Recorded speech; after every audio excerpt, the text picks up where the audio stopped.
예수님이 죽으시고 이제 교회가 태동하여 많은 그리스도인들이 생겼고 또 그리스도인들이 그 생활하던 시기의 교회를 초대교회라고 말합니다. 약 AD 112년경에 기록된 그 로마에서 기록된 서간집 10권을 보면요. 초대교회 그리스도인의 모습을 구체적으로 잘 표현해 줍니다. 그 책의 내용을 살펴보면 이렇게 기록이 되어 있는데요. 그리스도인은 분명 황제가 아닌 어떤 신을 숭배하며 그것만 없었다면 어떤 범죄도 저지르지 않은 자들이다. 이 당시 로마인들의 눈에 그리스도인은 황제를 숭배하는 그것 단 하나만 빼면요. 도덕적으로나 윤리적으로 어떤 흠도 없던 자들이었습니다. 여러분 생각해 보세요. 어떻게 그런 평판으로 살아갈 수 있었을까요? 황제를 신으로 믿지 않는 이들에게 수많은 박해와 수많은 페널티들이 있었던 사회 속에서 그 모든 것을 감수하고 여전히 나는 마치 불이익이 없었던 사람처럼 살아가는 모습들, 그것은 그들 스스로 자신을 정의 내려주는 그 정체성의 가장 첫 걸음이자 마지막 걸음, 그 모든 것이 단 하나의 문장으로 스스로를 정의 내렸기 때문입니다. 그들 스스로는 이렇게 자신을 정의 내렸습니다. 나는 그리스도를 따르는 그리스도인입니다. 나는 그리스도를 따르는 그리스도인이기 때문에 당장에 내가 받는 불이익이라든가 도덕적 흠결이라든가 윤리적 흠결로 살아가지 않고 나는 오직 예수님이 본을 보여주신 모습처럼 사랑하고 베풀고 낮은 자들에게 나아가는 모습으로 살아가겠습니다 라고 그 초대교회의 사람들은 실제 삶으로 살아갔기 때문에 어떠한 어려움에도 어떠한 불이익에도 굴복하지 않고 살아갈 수 있었습니다. 그런데 오늘날 많은 사람들이 똑같이 그리스도인이라 불리는 많은 사람들이 그리스도를 따르는 것에 대하여 부담스러워합니다. 그러면서 하나님이 주신 은혜를, 나를 구원하여 주신 그 은혜를 마음대로 해석하고 나에게 적용하며 살아갑니다. 그 대표적인 질문이 이런 질문 아닐까 싶습니다. 내가 예수를 믿고 구원받았는데 거기까진 좋습니다. 그런데 왜 힘들고 어렵게 우리는 도덕적으로 선하게 살아가야 하는 것입니까? 예수 믿으면 구원받는 것 아닙니까? 도덕적으로 선하게 살아가는 것은 종교인들, 목사, 전도사 그런 사람들만 종교 안에서 보범을 보여야 되니 당신들만 도덕적으로 선하게 살아가야 되는 것 아닙니까? 나는 그냥 난 예수님 믿어요. 예수님이 나를 구원해 준 거 오케이 그것은 그것이고 내 삶은 그냥 내가 원하는 대로 살아가겠습니까? 생각보다 그런 질문과 생각을 가지고 살아가는 그리스도인들이 많습니다. 그들에게는 내가 예수를 믿는 것과 예수를 따르는 것을 분리해서 살아가고 있는 거예요. AD 112년경에 기록된 그리스도인들의 모습과는 사뭇 다른 모습들이지요. 바울도 자신에게 다가온 복음을 다메섹 도상에서 받아들이고 그 복음을 수많은 이방 땅에서 전하다 보니 이와 비슷한 질문들을 많이 받게 되었어요. 우리 함께 읽어볼까요? 시작. 그러면 우리가 무엇이라고 말을 해야 하겠습니까? 은혜를 더하게 하려고 여전히 죄 가운데 머물러 있어야 하겠습니까? 우리 은혜 받아야 되니까 내가 좀 죄 있는 데 있으면 어때요? 내가 어차피 죄를 저질러도 예수님이 나 대신 십자가에 못 박고 죽으셨으니 나는 구원받는 거 아닙니까? 그러니 내가 죄 좀 저지르면 어때요? 내가 편한 대로 즐길 거 다 즐기고 남들을 사랑하는 것보다는 나를 더 사랑하고 약한 자와 낮은 자의 친구로 다가가기보다는 명망 있고 이름 있고 그 사람과 같이 있으면 나도 같이 높아질 것 같은 사람들 그 사이에 가 있는 게 뭐 어때요? 나는 이미 내가 내 입술로 예수님 믿고 구원 받았는데. 그런데 바울은 이렇게 말합니다. 시작. 그럴 수 없습니다. 우리는 죄에는 죽은 사람인데 어떻게 죄 가운데서 그대로 살 수 있겠습니까? 아멘. 예전에도 그렇고 지금도 그렇고 그리스도를 따르는 것에 대한 어려움이 있다 보니 이러한 질문들을 하는 사람들이 많이 있는 거예요. 이러한 질문을 하는 사람들은요, 은혜에 대하여 정확한 이해를 하지 못하고 있기 때문에 이런 질문을 하는 거예요. 기독교 변증학을 공부하다 보니 모든 사람은 믿음을 가지고 있다라는 전제로 기독교 변증학은 시작합니다. 첫 번째 믿음을 가진 사람들은요, 내가 무교입니다. 신의 존재를 부정해요. 무교이면서 과학을 신봉하는 사람들 역시 나는 신이 없다라고 믿고 나는 과학을 신뢰한다라고 과학의 진리를 믿겠다라고 작정한 한 부류의 사람들. 또 한 부류의 사람들은요, 나는 신이 있다. 특별히 나는 예수님이 존재하고 예수님이 나를 위해 죽으시고 부활하셨다라는 것을 믿기로 작정한 사람들이 있다라고 기독교 변증학에서 말하고 있습니다. 이와 비슷하게 바울 역시 사람들은요, 모두가 각각 자기가 원하는 것을 신이 없다라고 믿는 것처럼 우리는 예수님이 있는다라고 믿는 것처럼 모든 사람들은 누군가 혹은 무엇인가의 종으로 이 세상에서 살아가고 있다라고 말하고 있습니다. 함께 읽어볼까요? 시작.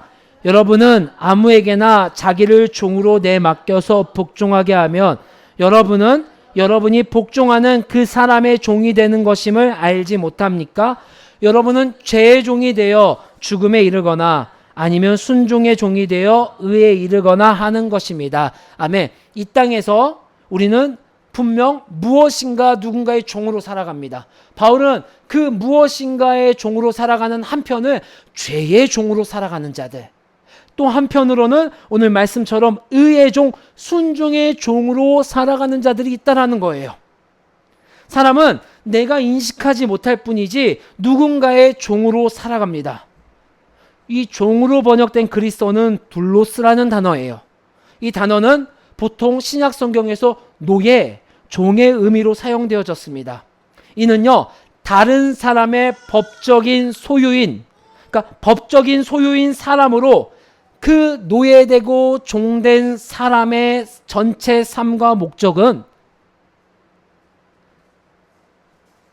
내 뜻과 내가 원하는 대로 살아가는 것이 아니라 나를 소유한 사람에 의해 결정된다라고 말하고 있습니다. 얼마 전 유튜브 광고를 봤는데요. 제가 이 영화를 아직 보지는 못했어요. 그런데 이 한 워딩이 제가 깊은 생각을 하게 하더라고요. 이 탈주라는 영화예요. 탈주라는 영화인데 이 북한에서 남한으로 탈주하려는 한 군인의 모습과 그것을 저지하려는 장교의 어떠한 그런 모습이 그려진 영화인데요. 그 광고에서 이 탈주하려는 사람이 막 울면서 이렇게 얘기하는 거예요. 내가 결정할 수 있는 거, 내가 내 인생을 결정하는 거, 내가 결정할 수 있는 것이 아무것도 없습니까? 라고 이 장교한테 물어보는 거예요. 왜냐하면 군대에서 10년 복무하고 이제 세상에 나가거나 아니면 남한으로 탈주하려고 하는데 이 장교가 붙잡아서 너 더 군생활 라고 마음대로 결정한 상황이에요. 그때 이 장교가 이렇게 얘기하는 거예요. 야, 네가 여기서 결정할 수 있는 게 뭔데? 여러분, 종으로 살아가는 사람은요, 마치 북한에서 탈주하려는 그 군인의 모습과 똑같습니다. 내가 결정할 수 있는 게 아무것도 없어요. 내가 너보고 군인으로 더 하라고 하면 우리는 아무 말 없이 군인으로 해야 되는 것입니다. 이런 것처럼 죄의 종으로 살아간다는 것은 그 사람의 방향성이 죄의 성질로, 죄의 특징으로 결정되어진다는 것을 말하는 거예요. 여러분, 죄는요, 단순하게 내가 무엇인가를 하는 것 이상을 포함하고 있어요. 성경에서 말하는 반대적인 것, 그것을 행하는 것 이상을 포함하고 있다는 거예요. 그 사람의 삶 전체를요, 죄가 원하는 대로, 죄의 뜻대로 속박하여 이끄는 강한 힘이 있습니다. 인간은 스스로 절대 죄의 속박으로부터 벗어날 수가 없어요. 죄가 원하는 대로, 죄가 주는 그 쾌락과 죄가 보여주는 그 멋진 신기루와 같은 오아시스를 향해 나아갈 수밖에 없는 것이 죄의 종으로 살아가는 모습입니다. 안타깝지만 저와 여러분은 모두 죄의 종으로서, 불의의 병기로서 이 땅에서 사단의 나라가 확장되는데, 죄의 나라가 확장되는데 각각의 역할을 하며 살아왔습니다. 참으로 억울하고 비참한 역할이었어요.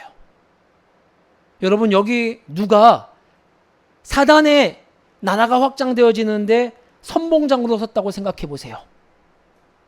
여기 누가 하나님의 나라가 아닌 죄와 사망이 끝인 그 결과인 그 나라를 확장하는데 전심으로 여러분이 살아오고 내 돈도 쓰고 내 힘도 썼다라고 생각해 보세요. 그것처럼 억울하고 비참한 모습은 없을 것입니다. 그런데 저와 여러분은 죄의 종으로 그렇게 사단의 나라가 확장되어 가는데 살아왔었습니다.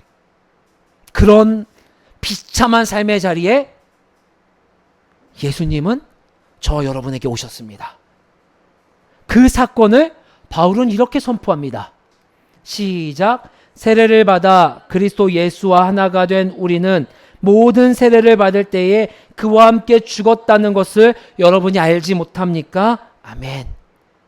여러분, 죄의 종으로 비참하게 살아가던 나에게 사는 것 같으나 죄와 그 죄의 결백의 열매인 사망으로 나아가고 있는 나에게 예수님은 이 땅에 오셔서 먼저 십자가에 못 박혀 죽으시고 다시 살아나셨습니다. 그리고 예수님은 우리에게 믿음으로, 우리의 그 고백으로 그 죽음에 연합하여 우리 모두는 함께 십자가에 죄의 종된 옛사람의 모습은 다 죽었고 예수님이 다시 부활하신 것처럼 우리도 새롭게 다시 새 생명으로 살아났다는 것을 바울은 6장 3절에서 세례를 받아 너가 그와 함께 죽었다는 것을 알지 못하느냐라고 우리에게 말하고 있는 거예요. 이 죽음은, 저와 여러분이 죽은 이 죽음은 영원한 죽음이 아니라 우리가 죄의 종된 상태에서 완전히 해방되는 것을 말하는 거예요. 사단은요, 계속해서 여러분을 두렵게 합니다. 너 그렇게 하면 죽어. 내 안에서 살아가는 게 더 재밌어. 살아나는 것 같지 않아? 이 땅에서 안정을 누릴 수 있고, 너가 그 불안해하는 요소를 하나하나 제해가는 거, 그거 의의 종으로 살아가는 것, 살아가서는 절대 해결할 수 없어.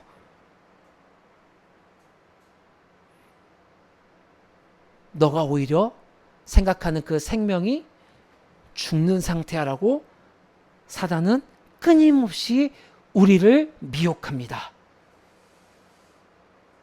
하지만 예수님은 이 땅의 십자가에 박히시며 우리에게 십자가에 못 박혀 죽으심으로 우리도 그 믿음을 화답하여 우리의 심령이 죄의 종에서 죽는 그 사건을 죽음에서 끝나는 것이 아니라 예수님이 죽으시고 부활하신 것처럼 우리도 새롭게 죄의 자녀가 아니라, 죄의 종이 아니라 하나님의 자녀로 살아가게 해주시는 새 길을 열어주셨다라는 것입니다.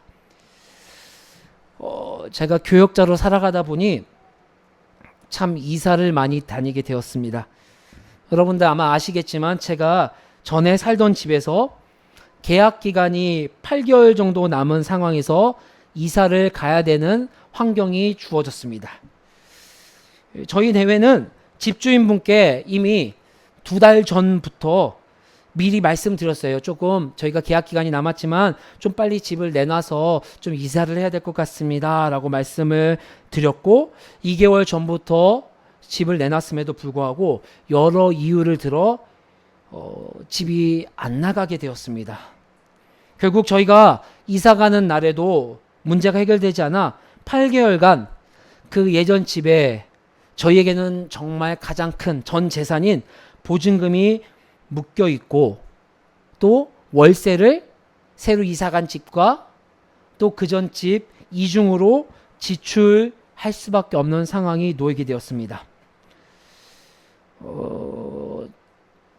저희의 전 재산인 보증금이 묶여 있다 보니 여러모로 저희는 완전 집주인에게 을이 된 상황이었어요. 그 당시에 막 전세 사기 막 이야기가 나오고 이거 어떻게 못 받으면 어떻게 막 불안해서 수많은 사람에게 조언을 구하고 막 이렇게 저희가 방방곡곡 떠다녔지만 해결할 수 있는 방법이 없었어요. 기다릴 수 있는 방법밖에 없었습니다. 법적으로는 그 보증금이 저희 돈이지만 내가 그곳에 살지 않고 기다리는 그 8개월은 그 돈 자체가 주인의 돈이 된 것 같고 또 주인에게 모든 것이 저희가 세입자로 살아간 저희 모든 삶이 그에게 종속되어 주인이 말하는 말 한마디에 반론을 펼칠 수도 없고 그저 주인이 뜻대로 주인이 원하는 대로 끌려갈 수밖에 없는 상황을 8개월 정도 겪었습니다. 여러분 말도 못해요. 핸드폰에 그 주인 이름이 뜨면은 막 불안하고 식은땀이 나고 어떻게 해서든 그 주인의 비율을 맞춰서 보증금을 받고 싶어서 놓치면 안 되니까. 여러분, 죄에 소속되어 있다는 것은요, 마치 금방 말씀드렸던 것처럼 이런 저의 모습과 유사합니다. 죄에 소속이 되었기 때문에 죄가 원하는 대로 우리는 끌려다닐 수밖에 없습니다. 내가 싫어도 저와 여러분의 몸은 기억합니다. 너는 나의 종이야. 그러니 내 뜻대로, 죄 뜻대로 살아가야. 안 그러면 너에게 큰 피해를 줄 거야. 그 협박에 우리는 속수무책 무너질 수밖에 없고 또 죄에 무너지고 또 무너진 결과에 나는 또 저 밑바닥으로 내려가는 악순환이 반복되는 것이 죄의 종으로 살아가는 자들입니다. 그런데 예수님이 못 박히시며 저와 여러분의 소속이 완전히 바뀌게 되었습니다. 저희가 보증금을 통장으로 받는 순간 저희 내외의 속으로는요, 호칭이 바뀌게 되더라고요. 그전에는 사장님이었는데 어느 순간 그 집주인은 저희에게 아줌마가 될 뿐이었습니다. 저희 계약서 사본을 다 하려고 하는 비상식적인 요구에도 저희는 들어줄 필요가 없었어요. 그럼에도 그전에는 불안해서 이걸 줘야 돼 말아야 돼 했지만 완전히 보증금이 저희에게 돌아와 소속이 그 아주머니의 눈치를 보지 않아도 되는 그 상황에 저희는 그 비상식적이고 불합리한 요구를 들어주지 않아도 되는 상황이 되었습니다. 오히려 단호하게 거절했어요. 저희가 왜 줘야 되는 거죠? 왜 그랬을까요? 더 이상 그 사람은 저희 가정에 영향력을 발휘할 수 없었기 때문입니다. 죄의 종에서 의의 종으로 된다는 것은요, 더 이상 내가 죄의 방향성을 가지지 않고 죄의 방향성으로 살아가지 않아도 된다는 것을 말해요. 이전까지와는 완전 다른 새 사람이 되는 거예요. C.S. 루이스는요, 순전한 기독교라는 책에서 이렇게 말을 했습니다. 여러분이 그리스도를 만나면 여러분은 그저 더 좋은 사람이 되는 것이 아니라 완전히 새로운 사람이 됩니다. 더 이상 죄는요, 우리에게 영향력을 발휘할 수가 없어요. 그런데 자꾸 이런 유혹의 소리가 들려와요. 그저 조금 더 좋은 사람으로 살아가는 것에 만족하게끔 우리를 미혹시킵니다. 의의 종이 되었는데도요, 우리 삶은 예전의 모습, 죄의 영향력을 받고 살아가고 있다는 것이에요. 제가 서두에 설교 시작에 이렇게 말했습니다. 예수 믿고 구원받았는데 굳이 도덕적으로 하나님이 원하시는 대로 선하게 살아갈 필요가 있느냐? 하나님이 다 덮어주시고 내가 또 고백하면 용서해 주실 것인데 내가 꼭 굳이 그렇게 힘들게 손해보며 살아가야 될 수가 있겠습니까? 라는 그 질문으로 시작했습니다.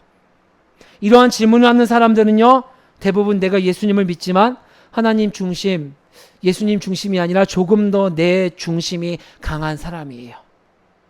실은 죄라는 것은요, 단호합니다. 간단합니다. 내 중심대로 살아가는 거예요. 내 이면에 내가 원하는, 내가 듣고 싶은, 세상에서 원하는 그 방향의 그 소리에 듣고 반응하는 거예요.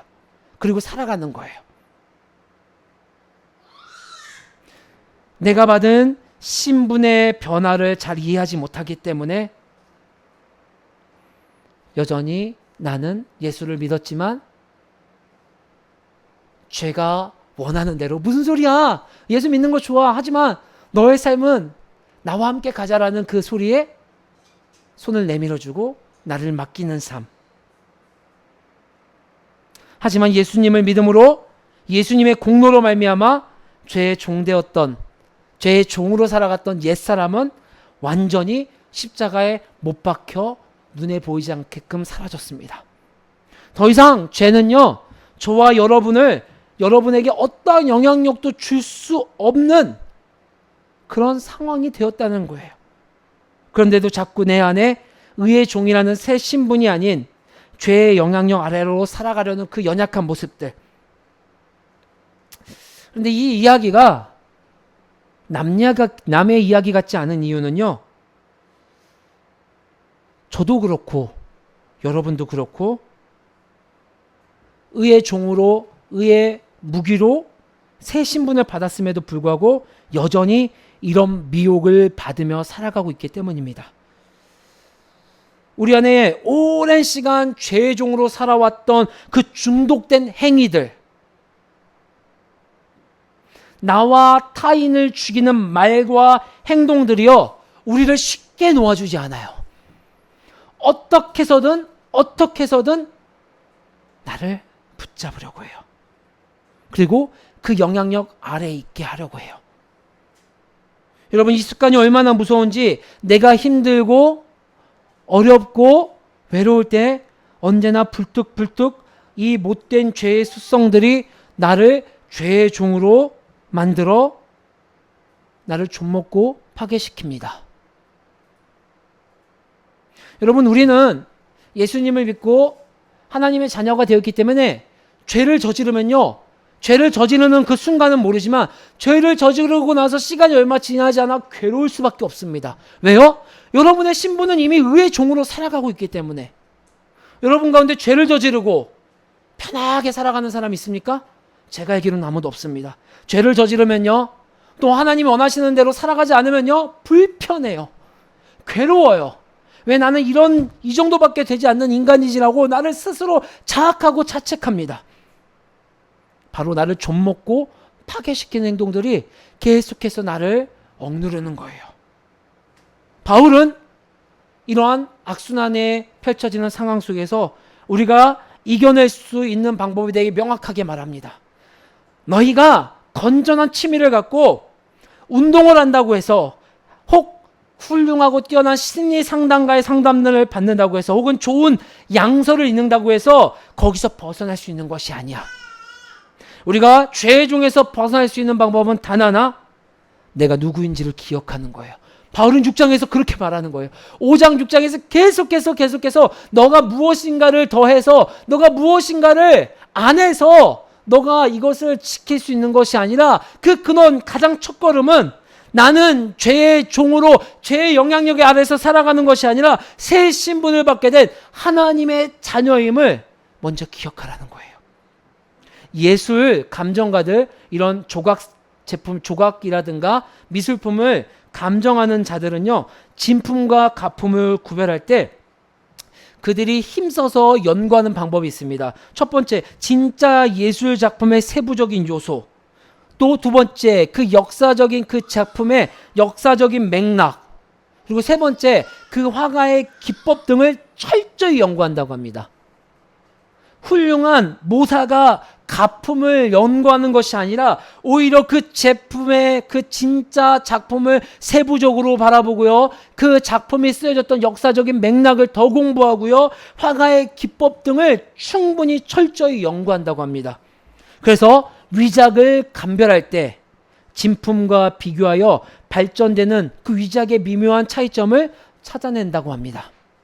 마찬가지로 저와 여러분이 죄의 종이 아니라 하나님의 참 자녀로 살아가는 방법은, 내가 죄에서 벗어나기 위해 애쓰기 전에, 내가 의의 무기로 내가 이 땅에서 하나님의 뜻대로 살아가는 거 너무 좋지만 그거 이전에 내가 하나님의 새로운 피조물임을 기억하는 것입니다. 아, 내가 예수님을 믿음으로 나의 이 죄의 종된 옛사람은 십자가에 못 박혀 죽었고, 죽은 것으로 끝나는 것이 아니라 예수님이 부활하셔서 새롭게 되신 것처럼 우리도 이제는 죄의 영향력 아래 있지 않는 새 사람이 되었구나라는 것을 기억하는 거예요.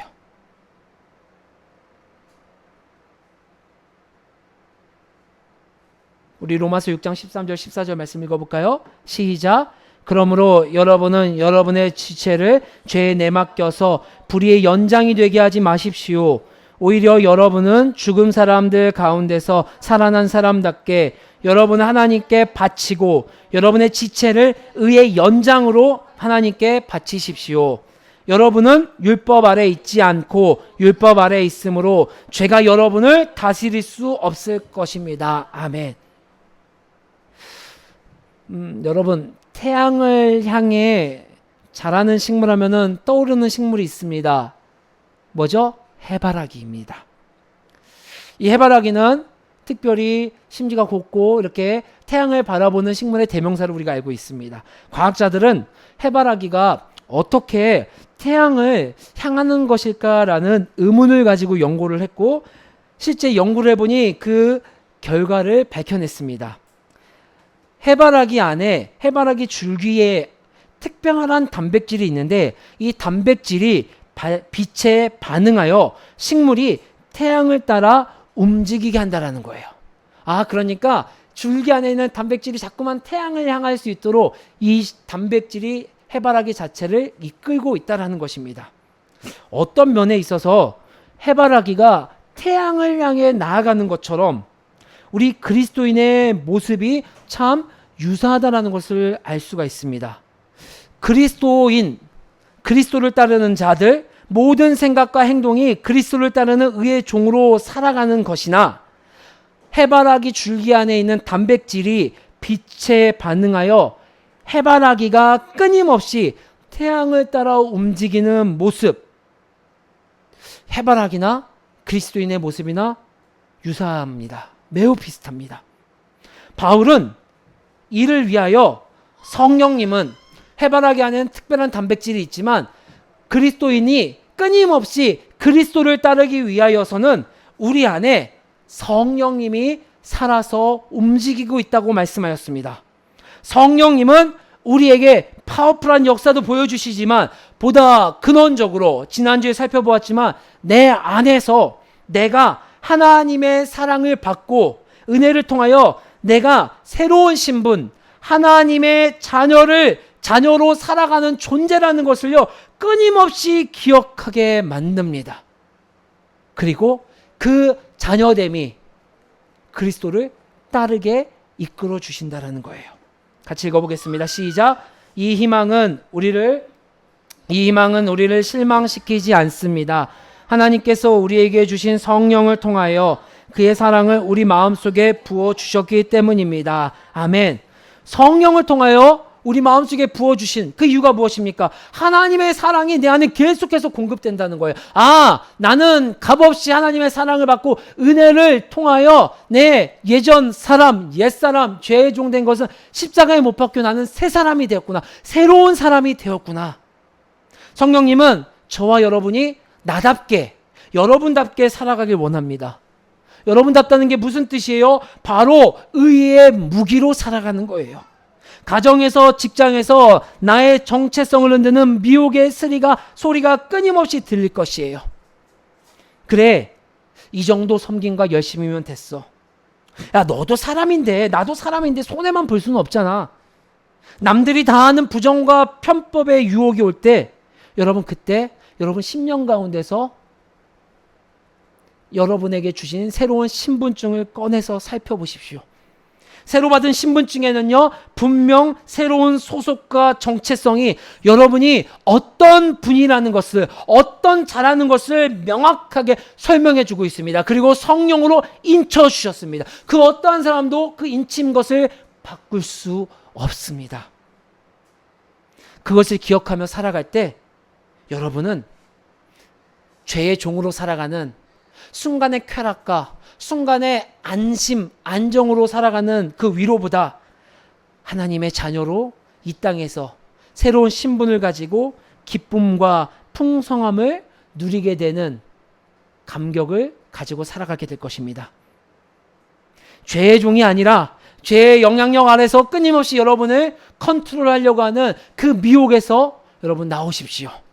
하나님은 여러분을 의의 종으로 하나님의 자녀로 새롭게 만들어 주셨습니다. 하나님의 자녀로 살아가는 그 본질적인 기쁨이 여러분 안에 가득하기를, 힘들고 어려울 때마다 다른 누군가에게 찾아가 조언을 구하기 이전에 나에게 주신 누구도 바꿀 수 없는, 지워지지 않는 성령으로 인쳐주신 나의 신분과 소속이 기록된 신분증을 꺼내 다시 한번 일어날 수 있는 저와 여러분들이 되기를 주의 이름으로 소망합니다.